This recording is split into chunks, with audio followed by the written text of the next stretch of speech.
Hello guys, आपको हमारी YouTube channel Ansari knowledge academy में स्वागत है। तो चलिए दोस्तों, आज के इस वीडियो में हम 50 महत्वपूर्ण वस्तुनिष्ठ प्रश्न जो कार्बनिक रसायन से संबंधित है को हिंदी भाषा में देखते हैं। तो चलिए दोस्तों, वीडियो को स्टार्ट करते हैं।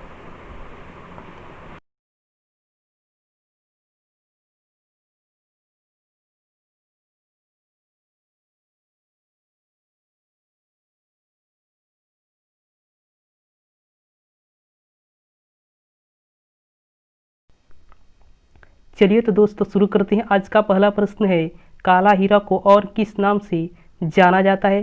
तो इसका आंसर हो जाएगा कार्बोनेडो, अर्थात काला हीरा को कार्बोनेडो के नाम से जाना जाता है। दूसरे नंबर प्रश्न की तरफ आते हैं तो हम देखते हैं कि एल्डिहाइड का सामान्य सूत्र क्या है?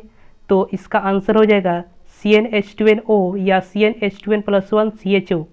अब तीसरे प्रश्न की तरफ आते हैं तो देखते हैं, पेंसिल बनाने में कार्बन के किस अपरूप का व्यवहार होता है? तो इसका आंसर हो जाएगा ग्रेफाइट, अर्थात पेंसिल बनाने में कार्बन के जिस अपरूप का व्यवहार किया जाता है उसका नाम है ग्रेफाइट। अब चौथे नंबर प्रश्न की तरफ आते हैं तो हम देखते हैं कि कीटोन का सामान्य सूत्र क्या है? तो देखते हैं इसे आंसर CnH2nO या CnH2n+1CO। अब देखते हैं पांचवें नंबर प्रश्न की तरफ, ग्रेफाइट को और किस नाम से जाना जाता है? तो इसका आंसर हो जाएगा काला सीसा, अर्थात ग्रेफाइट को काला सीसा के नाम से हम जानते हैं। अब छठे नंबर प्रश्न की तरफ आते हैं तो हम देखते हैं कि कार्बोक्सिलिक अम्ल का क्रियाशील मूलक क्या है? तो इसके आंसर हो जाएगा COOH, कार्बोक्सिलिक अम्ल का क्रियाशील मूलक होता है। अब 7वें नंबर प्रश्न की तरफ आते हैं तो हम देखते हैं कि टेट्राक्लोरोमीथेन का सूत्र क्या है? तो टेट्राक्लोरोमीथेन का सूत्र में जो आंसर होगा वो CCl4 होगा। अब आते हैं 8वें नंबर प्रश्न की तरफ तो देखते हैं कि कौन सी गैस प्रदीपक गैस के रूप में जानी जाती है? तो एथाइन गैस को प्रदीपक गैस के रूप में जाना जाता है, जिसका इसका आंसर हो जाएगा। अब 9वें नंबर प्रश्न की तरफ आते हैं तो हम देखते हैं कि धातुओं की वेल्डिंग और कटिंग में प्रयुक्त होने वाली गैस कौन है? तो इसका आंसर हो जाएगा एथाइन। अब अगले नंबर प्रश्न की तरफ आते हैं तो हम देखते हैं कि कोयले के भंजक आसवन से बचा हुआ अवशिष्ट पदार्थ क्या नाम है? तो उसका अवशिष्ट पदार्थ का जो नाम है वो कोक है। यानी कोयले के जब भंजक आसवन किया जाता है तो इससे जो अवशिष्ट पदार्थ प्राप्त होता है उसका नाम है कोक। अब आते हैं 11 नंबर प्रश्न के यानी 11वें प्रश्न की तरफ जब आते हैं तो हम देखते हैं कि अकार्बनिक यौगिक से प्रयोगशाला में तैयार किया गया पहला कार्बनिक पदार्थ क्या है? यानी प्रयोगशाला में बनाया गया पहला कार्बनिक पदार्थ जिसका नाम है यूरिया, इसका आंसर हो जाएगा यूरिया। अब 12वें नंबर प्रश्न की तरफ आते हैं तो हम देखते हैं कि एल्केन का सामान्य सूत्र क्या है? तो एल्केन का सामान्य CnH2n+2 होता है। अब 13वें नंबर प्रश्न की तरफ आते हैं तो हम देखते हैं कि समजातीय श्रेणी के यौगिकों के बीच का अंतर क्या होता है? तो CH2, जो नोट्स में आपको दिया गया था पहले नंबर जो वीडियो है उस वीडियो को नहीं देखे हैं तो वो वीडियो को देख ले, उसके बाद से ये वीडियो देखिए। आपको बहुत ऑब्जेक्टिव क्वेश्चन जो है आप अपने से बना सकते हैं। तो चलिए अगले नंबर प्रश्न की तरफ आते हैं 14 नंबर। तो देखते हैं कि मार्स गैस के रूप में कौन से पदार्थ को जाना जाता है? तो इसका आंसर हो जाएगा मीथेन। अब आते हैं 15वें नंबर प्रश्न की तरफ, दोहरे या तिहरे बंध वाले हाइड्रोकार्बन क्या कहलाते हैं? तो इसका आंसर हो जाएगा असंतृप्त हाइड्रोकार्बन। अब आते हैं 16वें नंबर प्रश्न की तरफ तो हम देखते हैं कि मीथेन सूर्य की प्रकाश की उपस्थिति में क्लोरीन के साथ अभिक्रिया करती है। यदि यह अभिक्रिया चलती रहे तो अंतिम उत्पाद क्या होगा? यानी अंतिम रूप से क्या बनेगा? तो इसमें जो बनेगा वो है कार्बन टेट्राक्लोराइड यानी CCl4। अब आते हैं 17वें नंबर प्रश्न की तरफ तो हम देखते हैं कि 60 कार्बन परमाणुओं से मिलकर बना कार्बन का क्रिस्टलीय रूप क्या है? तो इसका आंसर हो जाएगा बकमिंस्टर फुलेरिन जो है इसका आंसर हो जाएगा। अब आते हैं 18 नंबर क्वेश्चन की तरफ, एल्काइन का सामान्य सूत्र क्या है? तो एल्काइन का सामान्य सूत्र में जो आंसर होगा CnH2n-2।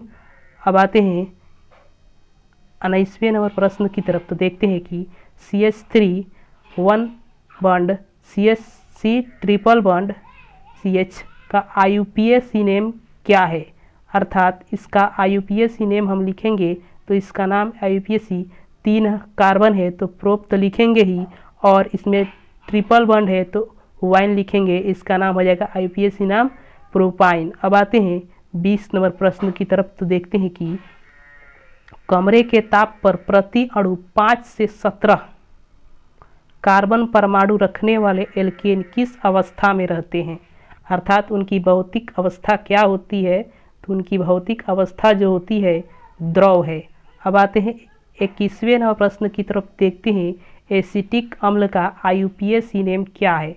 एसिटिक अम्ल का सूत्र जो होता है CH3COOH होता है, अर्थात इसमें 2 कार्बन है तो इथेन लिखेंगे, और एक कार्बोक्सिलिक एसिड का जो मूलक है क्रियाशील मूलक तो ओइक एसिड, अर्थात इसका नाम जो हो जाएगा इथेनोइक एसिड। अब आते हैं 22 नंबर प्रश्न की तरफ, तो देखते हैं कि ईंधन के रूप में प्रयुक्त होने वाला हाइड्रोकार्बन क्या है, तो इसका आंसर हो जाएगा C4H10, अर्थात जिसका नाम है ब्यूटेन। अब आते हैं 23 नंबर प्रश्न की तरफ, तो फार्मिक अम्ल का सूत्र क्या है, तो फार्मिक अम्ल का सूत्र जो होता है HCOOH। अब आते हैं 24 नंबर प्रश्न की तरफ, तो हम देखते हैं कि बेंजीन का अणु सूत्र क्या है, तो बेंजीन का अणु सूत्र C6H6 होता है। अब आते हैं 25 नंबर प्रश्न की तरफ, तो देखते हैं कि प्रथम कार्बनिक यौगिक यूरिया का संश्लेषण किसने किया, अर्थात पहले हम बता चुके हैं कि यूरिया का संश्लेषण पहला कार्बनिक यौगिक है जिसका संश्लेषण किया गया था अमोनिया साइनेट से किया गया था, तो यह किसने किया था वो नोट्स में दिया गया है, तो इसका आंसर हो जाएगा वेहलर। अब आते हैं 26 नंबर प्रश्न की तरफ, तो देखते हैं जीवन शक्ति का सिद्धांत का प्रतिपादन किसने किया, तो जीवन शक्ति का सिद्धांत का प्रतिपादन वर्जिलियस ने किया। अब आते हैं 27 नंबर प्रश्न की तरफ, तो देखते हैं कि कार्बनिक यौगिकों में तत्वों के संयोग का आधार क्या होता है, अर्थात कार्बनिक यौगिक जो होते हैं वो किस प्रकार के बंध बनाते हैं, तो कार्बनिक यौगिक सहसंयोजक बंध बनाते हैं, अर्थात उनके संयोग जो होता है सहसंयोजकता के आधार पर होता है। अब आते हैं 28 नंबर प्रश्न की तरफ, देखते हैं CH3CH2OH और CH3OCH3 किस प्रकार के समायवी है, तो हम देख सकते हैं कि एक में जो है OH क्रियाशील मूलक है और दूसरे में जो है O क्रियाशील मूलक है, तो इसमें क्रियाशील मूलक जो है अलग अलग है, तो क्रियाशील मूलक अलग होने की वजह से यह क्रियाशील समयवता प्रदर्शित करते हैं। अब आते हैं 29 नंबर प्रश्न की तरफ, देखते हैं कि कैल्शियम कार्बाइड जल से अभिक्रिया करके क्या देता है, तो इसका आंसर हो जाएगा इथाइन। इथाइन बनता है कैल्शियम कार्बाइड को जब जल से अभिक्रिया कराया जाता है।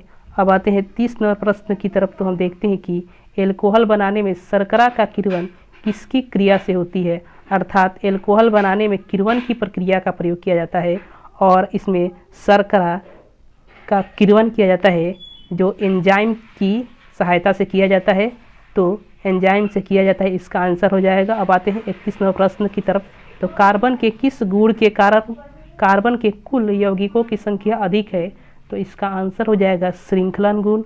अब आते हैं 32 नंबर प्रश्न की तरफ, तो देखते हैं कि एरोमेटिक यौगिक का मुख्य स्रोत क्या होता है, तो एरोमेटिक जो यौगिक होते हैं मुख्यतः जो होते हैं कोयला से प्राप्त होते हैं, अर्थात एरोमेटिक यौगिकों का मुख्य स्रोत कोयला है। अब आते हैं 33 नंबर प्रश्न की तरफ, तो हम देखते हैं कि एलिफैटिक यौगिकों का मुख्य स्रोत क्या है, तो एलिफैटिक यौगिकों का मुख्य स्रोत पेट्रोलियम है।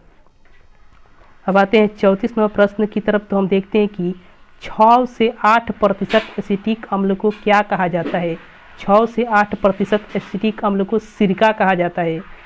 अब आते हैं 35 नंबर प्रश्न की तरफ, तो हम देखते हैं कि किसी ईंधन की दहन क्षमता को किससे प्रदर्शित किया जाता है, तो ऑक्टेन संख्या से, यानी ऑक्टेन संख्या से किसी ईंधन की दहन क्षमता को प्रदर्शित किया जाता है।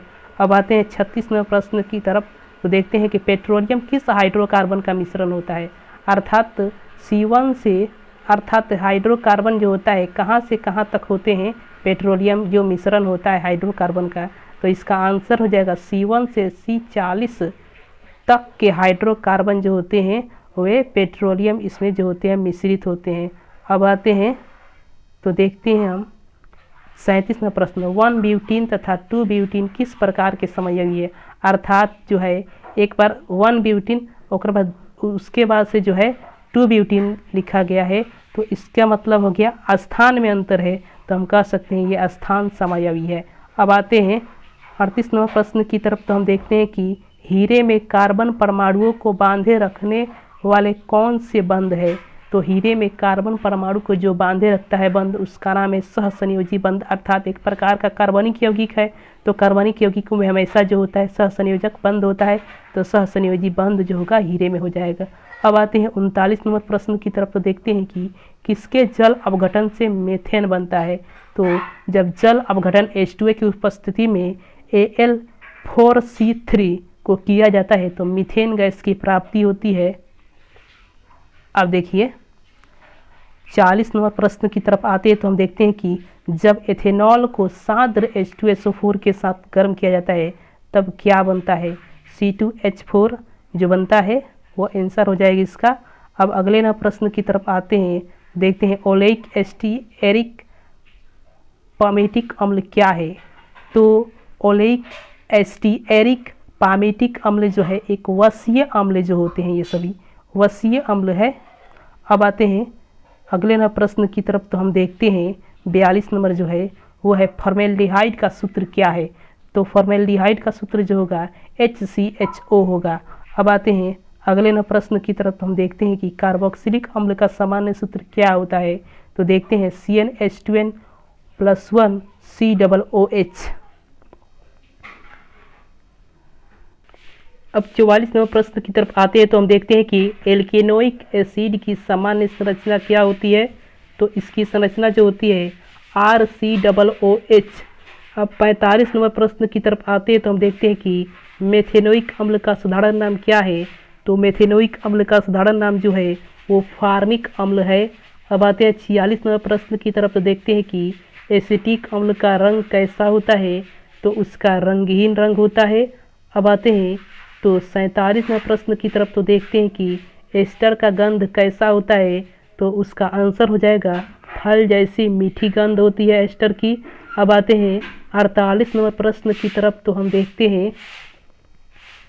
देखते हैं शुद्ध निर्जल एसिटिक अम्ल को ग्लेशियल एसिटिक अम्ल कहते हैं, क्योंकि इसका आंसर हो जाएगा जाड़े में बर्फ की तरह जम जाता है, अर्थात एसिटिक अम्ल जाड़े में बर्फ की तरह जम जाता है। इसीलिए शुद्ध एसिटिक अम्ल को हम क्या कहते हैं, ग्लेशियल एसिटिक अम्ल कहते हैं। अब आते हैं 49 नंबर प्रश्न की तरफ, तो एसिटिक अम्ल किस प्रकार का कार्बोक्सिलिक अम्ल है। तो एसिटिक अम्ल जो है एक मोनोकार्बोक्सिलिक अम्ल है, अर्थात इसकी जब सूत्र हम CH3COOH को देखते हैं तो इसमें एक ही कार्बोक्सिलिक अम्ल का मूलक है, अर्थात हम कह सकते हैं मोनो का मतलब होता है 1, अर्थात एक कार्बोक्सिलिक मूलक है। तो इसको हम एसिटिक अम्ल को हम क्या कहते हैं, मोनो एसिटिक अम्ल अर्थात मोनोकार्बोक्सिलिक अम्ल के नाम से जानते हैं। अब आते हैं 50 नंबर क्वेश्चन की तरफ, तो शक्ति उत्पादन के लिए प्रयोग में लाए जाने वाले एल्कोहल को क्या कहते हैं।